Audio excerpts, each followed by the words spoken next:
আজ আমি আপনাদের সাথে এই পিৎজার রেসিপিটা শেয়ার করব।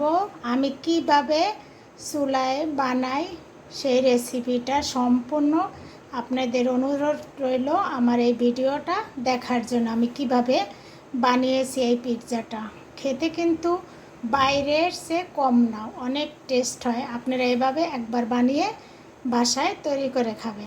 আমি পিৎজা বানাবো তাই আটাটা নিয়েছি। এই যে দেখেন আটাটা ফুলে কীরকম হয়েছে। এটার মধ্যে ছিল একটা ডিম, 2 কাপ ময়দা, আর ইস্ট 1 টেবিল চামচ, চিনি 2 টেবিল চামচ, লবণ আর সয়াবিন তেল 2 টেবিল চামচ দিয়ে মেখে, আর আমি গুঁড়া দুধ দিয়েছি এই ময়দাটার মধ্যে। এখন পিৎজাটা কিভাবে বানাই সম্পূর্ণ আপনাদের সাথে শেয়ার করব। বেলে নেওয়া শেষ। এই যে দেখেন অনেক বড় হবে এই পিৎজাটা। এই যে এখন আমি ট্রেতে বসিয়ে দেব। এটা 25 মিনিটের মতো রেখে দেব, ফুলেও পিৎজার সব কিছু ডেকোরেশন করব। এই যে দেখেন এরকম কাঁটা চামচ দিয়ে ছিদ্রা করে দিতে হবে, নালে চুলা বসিয়ে দিলে এটা ফুলে উঠবে উপর থেকে। এভাবে করে ছিদ্রা করে নিতে হবে। দিয়ে দেব এখন পিৎজার সস। এভাবে সরাই সরাই দেবেন ব্রাশ দিয়ে। মাংসটা করে নিয়েছি, চিকেনটা ক্যাপসিকাম দিয়ে। এখন এটা এভাবে করে পিৎজার উপর দিয়ে ছড়িয়ে নেব। যে এখন দিয়ে দেব সসেসগুলো। এভাবে করে ঘরে বানিয়ে নেব। যখন একটু মাংস সসেস একটু বেশি বেশি দিয়েই খাবো, বাচ্চারা বেশি পছন্দ করবে তাহলে। এখন দিয়ে দেব ক্যাপসিকাম, হলুদ ক্যাপসিকাম এই যে এক এক করে দিয়ে দেব। এটা সবুজটা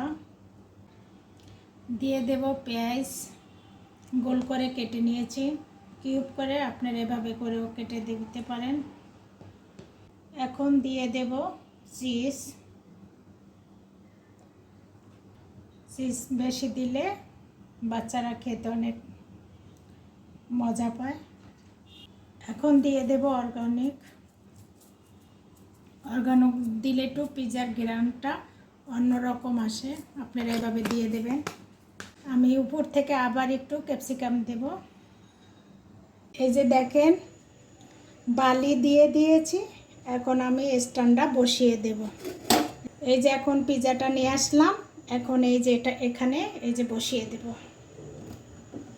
আমি এখন ঢেকে রাখবো 40 মিনিটের মতো।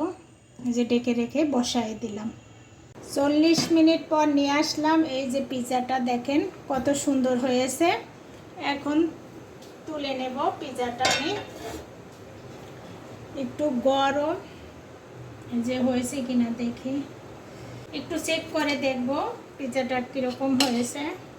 এই যে হয়েছে, তুলে নেব। চুলাটা অফ করে দিলাম। এখন তুলে নিলাম হাঁড়ির থেকে।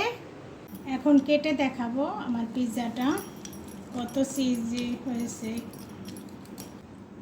এই যে দেখেন কত সুন্দর হয়েছে, অনেক মজার হয়েছে। আপনারা বাসায় একবার এইভাবে ট্রাই করে দেখবেন।